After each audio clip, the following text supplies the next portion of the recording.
Ana Ramones, mag-donate ako ng $200. Ihatag mo resibo kay JP. Ayan, oh, hala ka. Pambihira ka, Ate Lisa. Sila patuloy ang maka $200. Yung $200 mo pa, Ate Lisa, ibigay mo pa sa akin. Matuwa pa ako, Ate Lisa. Wala kang maipakita yan, Ate Lisa. Kaya yung 200 mo, dito mo na ibigay sa akin yan. Bihira ka, Ate Lisa.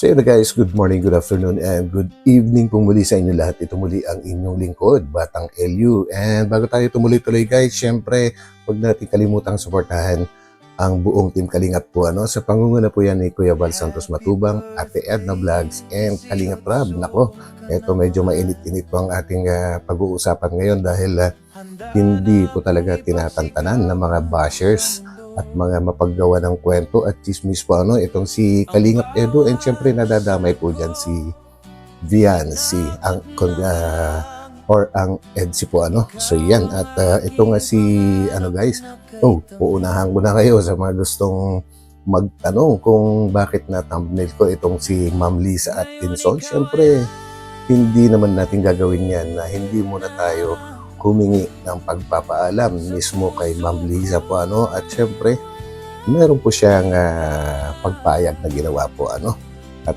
direct message po yan at aking hawak-hawak sa kung sino po na magtatanong, and yun, at nasabi nga po niya na magbibigay siya ng $200 guys sa makakapaglabas ng resibo tungkol nga sa mga chismis na umiikot po and yan, at yan po ang ating bibigyan ng reaction sa ngayon. And syempre bago tayo tumuloy, huwag natin kalimutan magtamsak, and sa mga hindi pa nakakapag-subscribe dyan, ay nako, pindutin nyo na rin po yan. And may alam shoutout din kay Boss Idol JP Alibio po dahil eto na naman ako, Boss JP, at magre-reaction na naman ako sa iyong live stream kagabi. So ayan, at yan na.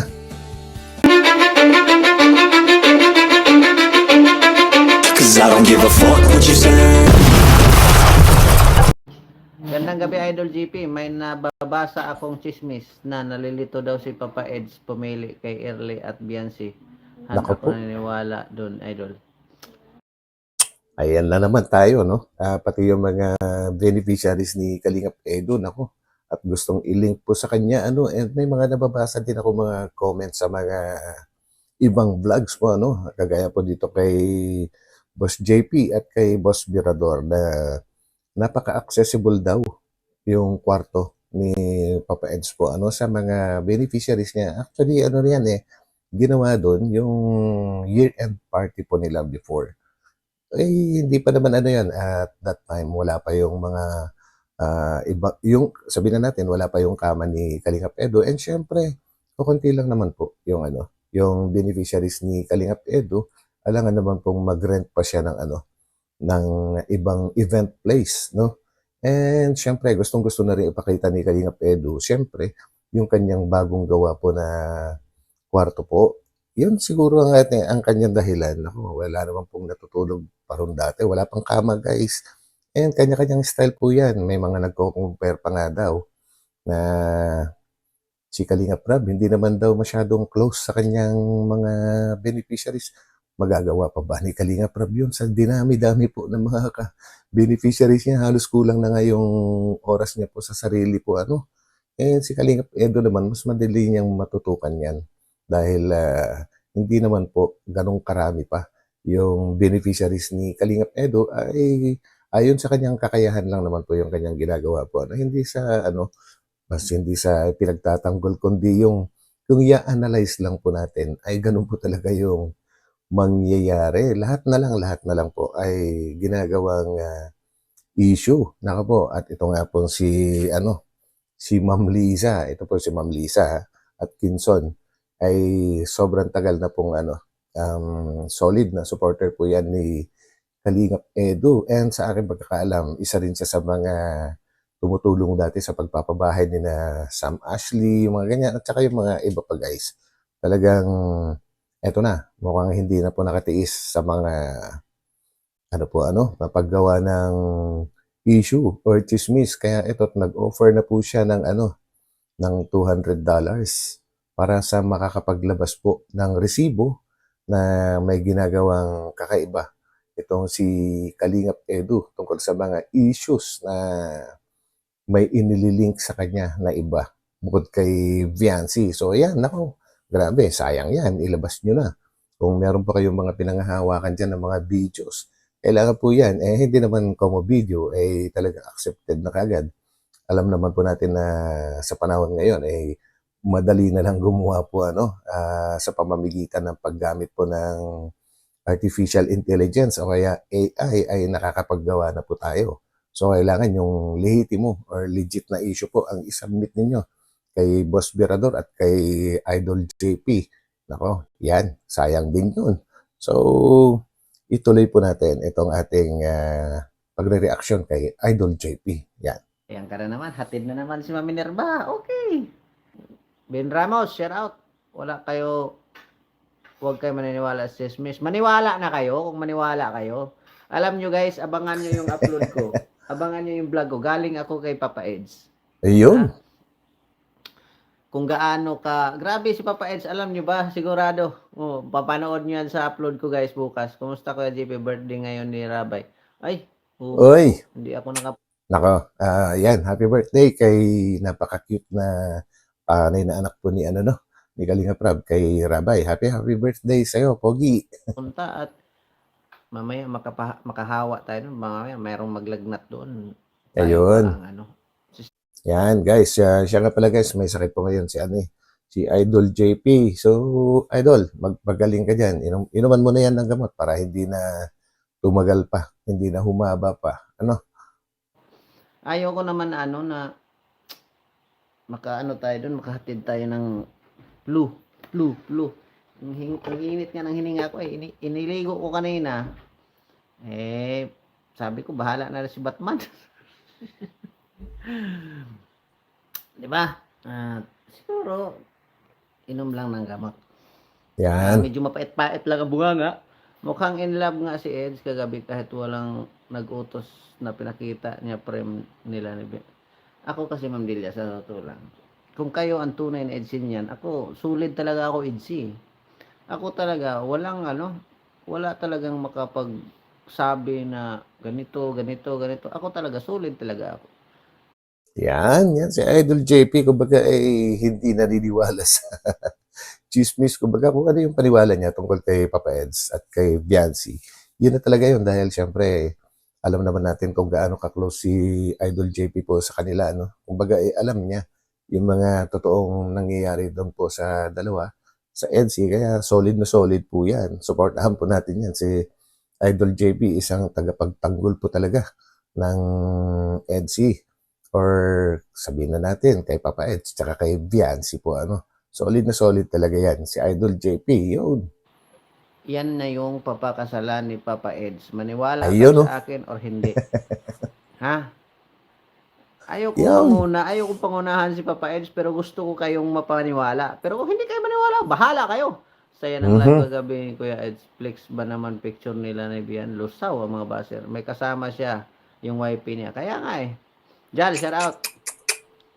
So yun, grabe guys, kumbaga balik na naman si Papa Eds sa kanyang dating kasiglahan po, And talagang halatang-halata naman na in love yan kay Viancy.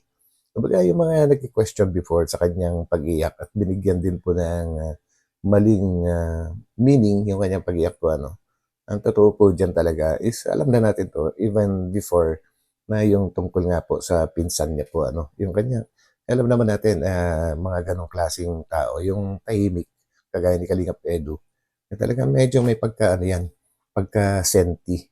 May pagka-sentimental po talaga yan. Mas mababaw po ang luha ng mga ganong klaseng tao po, So, yun.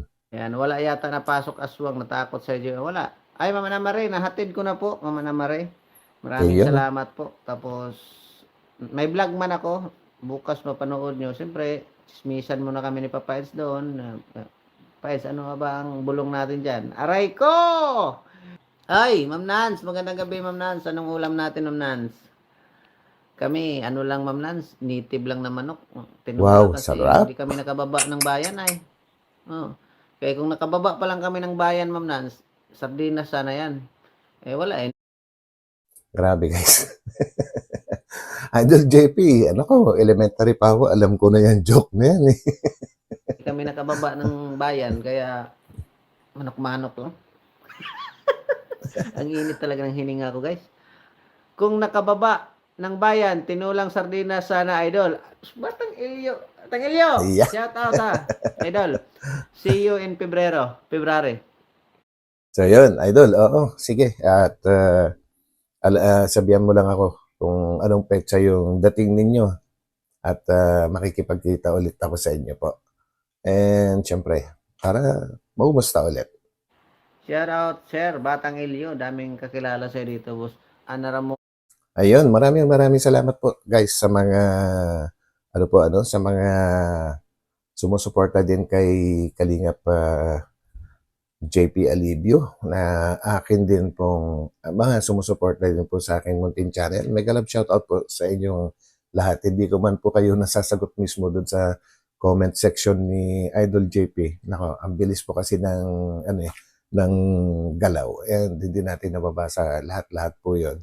Basta mega love shoutout po sa inyong lahat-lahat po. Walang to. Mag-donate ako ng $200. Ayan na. Ihatag mo resibo kay JP. Ayan, oh, hala ka. So yun guys, may binanggit po si dyan.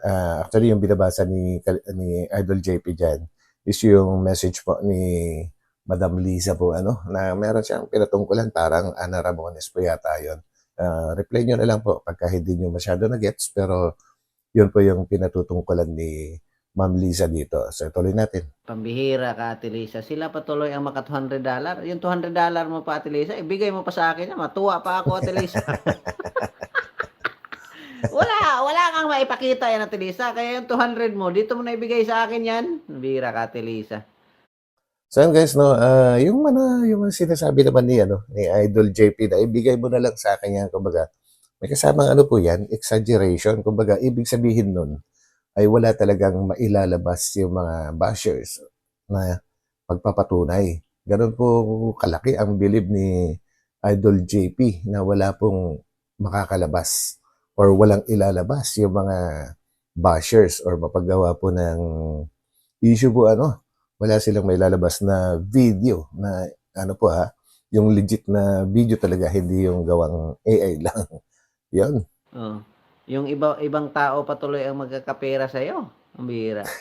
Patunayan kasi nila yung pinagsasabi. Wala naman silang ikapapatunay, Ate Lisa. Yan. Kaya yung $200 mo, dito mo na ibagsak sa akin, Ate Lisa. Ayos. Magkakapera pa ako. Walang may pakita kasi haka-haka lang nila. Wala nga. Si M nga ang... Yun nga guys, minsan kasi pagka ang ibang tao, nakarinig ng chismis na paulit-ulit. Actually, matagal na po ito. Mahabang panahon na itong mga ganitong issue na ginagawa ng kung ano-anong kwento. Itong si Papa Eds po, And yung iba naman po na nakakarinig dyan sa mga issue na yan, ay madaling maniwala. Kaya medyo nagkakaroon ng misunderstanding minsan po, Marami pong mga madaling maniwala po. Yun yung problema. So yun guys, at tuloy po natin. Cameraman. Mataas kasi views sa last upload ni Papa Eds kaya gumagawa sila ng issue. Mataas. So yun guys, sa mga hindi pa nakapanood sa last upload ni Kalinga Pedro, panoorin niyo po sa kanyang channel po yung sinasabi niyang nakagawa siya ng matawag dito. Pagkakamali sa Kalingap and very po yung title na yun. Kumbaga very catchy. Kumbaga talagang panonoorin mo yung kanyang vlog na wala namang masama sa kanyang vlog. Kundi ang talagang subject niya doon. Issue talaga nga namang totoong medyo nahawig talaga kay Queen. Yun nga lang talagang si Queen ay anak kasi ng foreigner. Kaya iba po yung itsura niya pero sa mukha talagang may pagkakahawig po talaga sila guys. At yun, ginagawa naman po ng kwento. Pati yung cameraman po niya doon. Sino daw? Grabe. Talaga yun. Bakit hindi kayo maniniwala na si Im ang ano doon, cameraman? Ha? Si Im nga. Oh, bira kayo. Binanggit pa nga eh. Sino si M? Bira. Ang Nako. sabi ni sino cameraman? Kilala ko yan si M. na sinabi ni GP, sino cameraman ni Ed. Si M nga, Mamarites. Ang kukulit mo ah. Kayo lang naman Yan. na-stress eh. Tanong kayo, sino ang cameraman? Tapos sagutin kayo, si Melvin, di naman maniwala. Yun ang Yun. ano ay. Yun ang mahirap sa mga taong mga ang sarap yung Nako. Ayun na guys, and sa mga sa mga magtatanong po or magko-comment na kung bakit ko na thumbnail itong si Ma'am Liza Atkinson. Nako, ano ko na po, sasagutin ko na po kaagad ngayon pa lang. Siyempre, hindi naman po natin gagawin yan kung hindi muna tayo humingi ng personal na pagpapaalam po sa kanya And of course, nagustuhan naman po niya. And sabi ko kasi para makilala nila yung nasa likod ng ng pagbibigay po ng reward sa mga mapaggawa ng issue. Ay nako, nagustuhan din ni Ma'am Liza na ilagay ko siya sa thumbnail and isama na rin sa pinag-uusapan dito sa aking reaction video, guys. So ayan, may pagpapaalam po tayo dito at may mga sa mga ayaw maniwala, PM lang po kayo sa akin at bibigay ko sa inyo yung buong screenshot ng aming pag-uusap ni Ma'am Lisa na humingi po ako ng permiso personal mula sa kanya. So yan guys, and yan na po. Nako, kung sino man po may hawak dyan ng tunay na video, labas nyo na. Sayang din yung $200. Magkano ba yung palitan ngayon guys? Almost 60 pesos ang palitan. Ibig sabihin kung $200, 2 times 6, almost 12,000 din yun. Malaki-laki yun guys. So ilabas nyo na. Kung meron kayong hinahawakan dyan, samantalahin nyo na. So yun guys, at hanggang dito na lang ulit and mega love shoutout po sa inyo lahat ng mga solid Kalingap supporters and of course mga solid na supporters naman po sa ating munting channel, Batang LU, and mega love shoutout sa iyo, Ma'am Liza Atkinson, and of course, Boss JP Alibio. So yan guys, at magkita-kita po tayo ulit sa aking susunod na upload. So ingat po palagi at ngayon ay ang dami pong nagkakasakit at ako mismo medyo hindi maganda yung pakiramdam. So yan, bye-bye po muna, pansamantala. Bye.